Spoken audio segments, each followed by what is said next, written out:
En esta ocasión nos corresponde la lección número 5, basada en el libro de Zacarías, capítulo 3 y 4, de la cual haremos un estudio sencillo y una aplicación a nuestro diario vivir como hijos de Dios. Analizaremos 2 puntos de nuestro estudio. 1. Participar de su santidad. Y 2. Santidad. Participar de su santidad. En esta frase tal vez surge la pregunta: ¿qué debo entender con participar de su santidad? Para lograr entender esta frase debemos haber comprendido 4 puntos. 1. Que soy pecador. Según Romanos capítulo 3 verso 23 nos dice: por cuanto todos pecaron y están destituidos de la gloria de Dios. Todos somos pecadores. No hay alguien que se jacte de que no es pecador. El salmista dijo: en pecado me concibió mi madre. 2. Necesito un Salvador. En 1 Timoteo capítulo 2 versos 5 al 6 dice: porque hay un solo Dios y un solo mediador entre Dios y los hombres, Jesucristo hombre, el cual se dio a sí mismo en rescate por todos, de lo cual se dio testimonio a su debido tiempo. Así como todos somos pecadores, Cristo Jesús se dio por todos nosotros para salvarnos de la ira venidera de nuestro Dios. 3. Tener fe. Gálatas capítulo 3 verso 22 al 23 nos dice: mas la Escritura lo encerró todo bajo pecado, para que la promesa que es por la fe en Jesucristo fuese dada a los creyentes. Pero antes que viniese la fe, estábamos confinados bajo la ley, encerrados para aquella fe que iba a ser revelada. La fe es en Cristo Jesús. Hay muchos objetos en los cuales nosotros tenemos fe. Por decirlo, la silla de su comedor. Usted se sienta en ella porque tiene confianza, porque tiene fe que está diseñada para soportar su peso. O cuando usted va por la calle, ve un puente peatonal en el cual puede cruzar. Usted lo sube con confianza porque tiene fe que el que lo construyó lo hizo para soportar su peso, y con confianza usted puede circular. Tenemos fe en muchas cosas, pero no se refiere a esa fe, sino la fe en el objeto correcto que es nuestro Señor Jesucristo. 4. Creer en Dios. Según Romanos capítulo 10 verso 5 al 9 nos dice: porque de la justicia que es por la ley, Moisés escribe así: el hombre que haga estas cosas vivirá por ella, o sea, por la ley. Pero la justicia que es por la fe dice así: no digas en tu corazón, ¿quién subirá al cielo? Esto es para traer abajo a Cristo. ¿O quién descenderá al abismo? Esto es para hacer subir a Cristo de entre los muertos.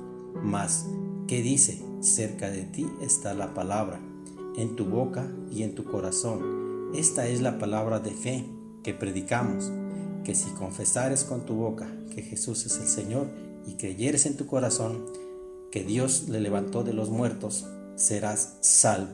Es tan sencillo como creer en nuestro Dios, que puso a Jesucristo como el medio para que nosotros pudiéramos llegar ante su presencia.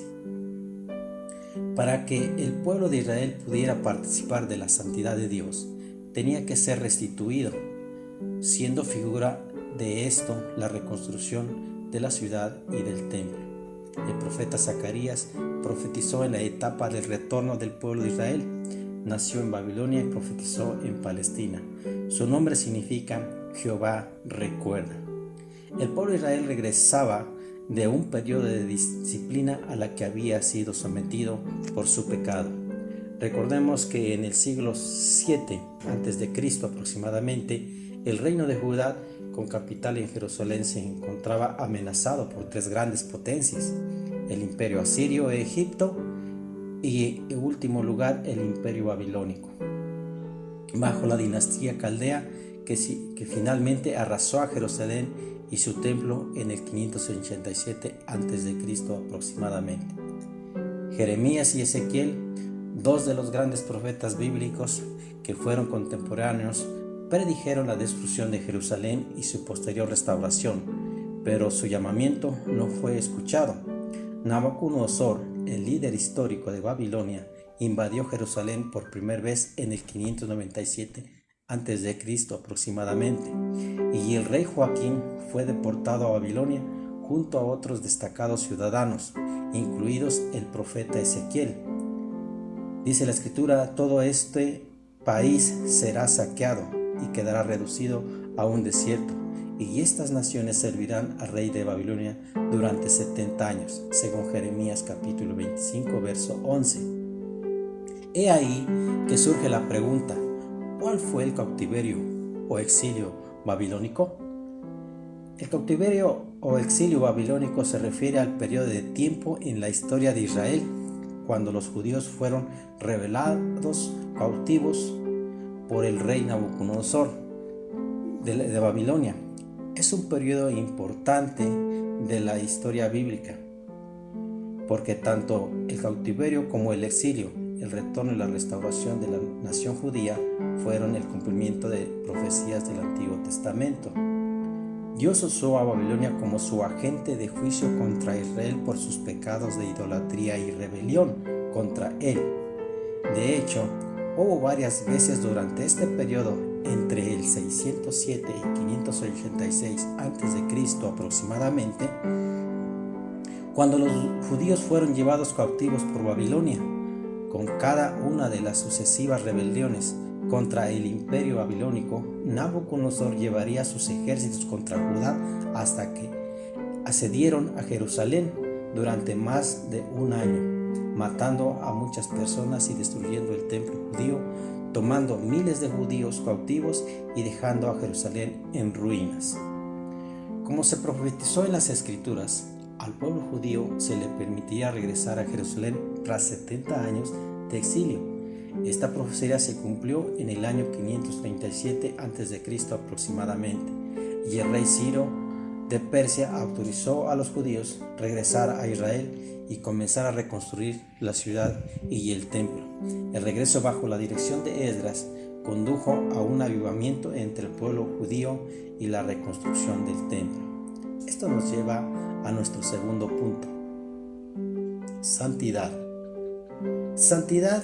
En esta lección usaremos la figura del sacerdote Josué para identificarnos, así como Dios lo usa para representar al pueblo de Israel y su restauración. Tenemos que saber que el nombre Josué es nombre de varios personajes prominentes del Antiguo Testamento.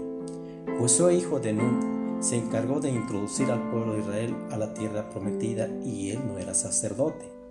Este Josué aquí mencionado en la visión de Zacarías era el sumo sacerdote, hijo de Josadac, quien regresó en la segunda ola de refugiados con Zorobabel, un sacerdote de la línea de Judá. Este no es el título mosaico para el liderazgo de los sacerdotes, sino un título post-exilio que se encuentra con frecuencia en Ageo y Zacarías. La santidad es básica en casi todas las religiones. Dos cualidades comunes se destacan de la separación: lo que es reservado para Dios y la de distinción. Lo santo despierta reverencia y temor, a la vez acatamiento y dependencia. No hay duda que los profetas la profundizaron y le dieron un carácter más personal y ético. En el Nuevo Testamento, este aspecto predomina, ya que el Dios Santo se manifiesta en la persona de Jesucristo, quien personifica en sí mismo el significado de la santidad. En el Antiguo Testamento Dios es santo, según Salmo 99:9 dice: exaltad al Señor nuestro Dios y postraos ante su santo monte, porque santo es el Señor nuestro Dios. Y en el versículo 3 del mismo capítulo dice: alaben tu nombre, grande y temible, el Santo de Israel. Salmo 111:9 dice: Él ha enviado redención a su pueblo, ha ordenado su pacto para siempre, santo y temible es su nombre.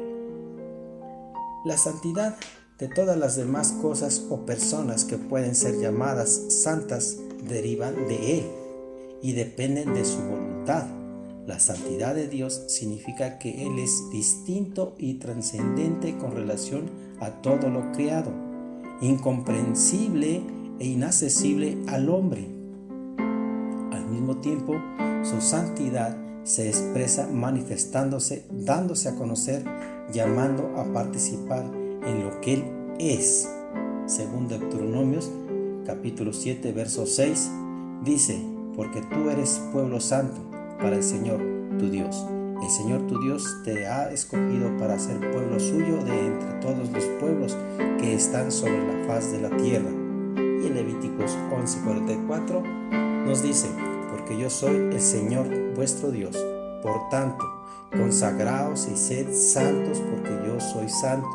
No os contaminéis, pues, con ningún animal que se arrastra sobre la tierra. Y en Números capítulo 15, verso 40 dice: para que os acordéis de cumplir todos mis mandamientos y seáis santos a vuestro Dios. Así como al pueblo de Israel se le invita a que sea santo, al igual que a nosotros, dice el Señor que debemos andar en santidad.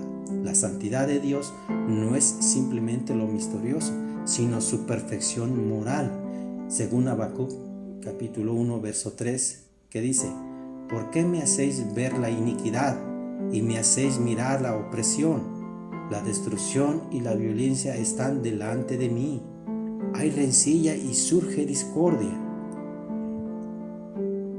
Se manifiesta plenamente en su misericordia, según Oseas capítulo 11, verso 9. Dice: no ejecutaré el furor de mi ira, no volveré a destruir a Efraín, porque yo soy Dios y no hombre, el santo en medio de ti, y no vendré con furor, dice, por su misericordia.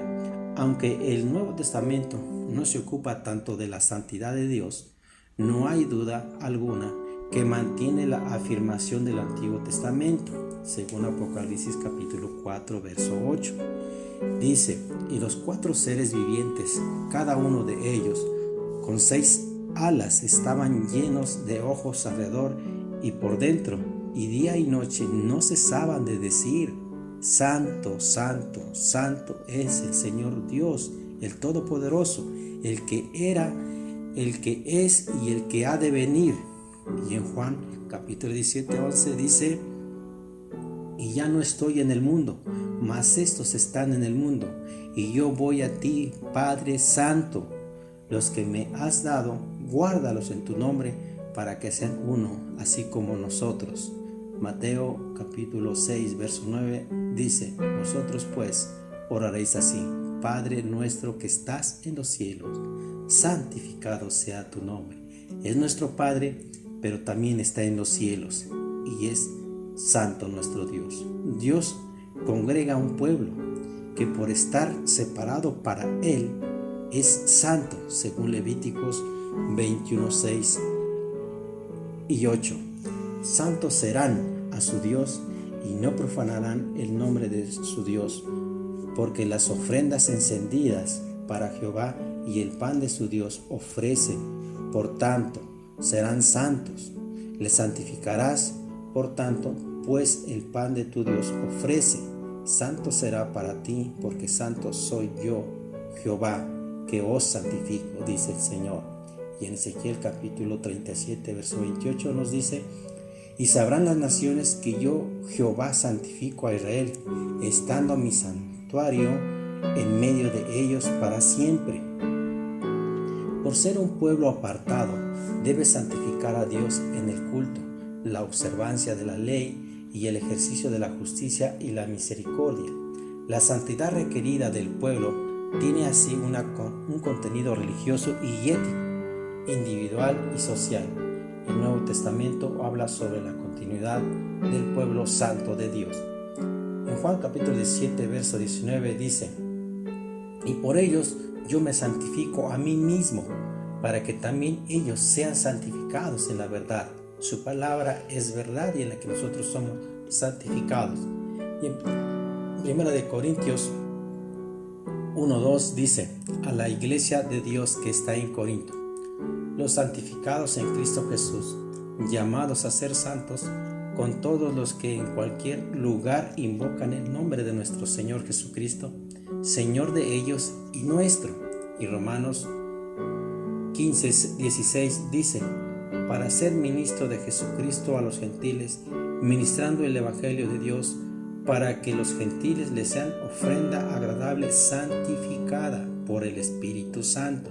Y primera de Pedro 2:5 dice: vosotros también, como piedras vivas, sed edificados como casa espiritual y sacerdocio santo, para ofrecer sacrificios espirituales aceptables a Dios por medio de Jesucristo. O sea, usted y yo, dice, nosotros también, así como el pueblo de Israel es invitado a ser santificado, a santificarse por medio de los sacrificios, por medio de las ofrendas, a hoy nosotros nos invita nuestro Dios por medio de Jesucristo, y en Él nos ve a nosotros que somos santificados.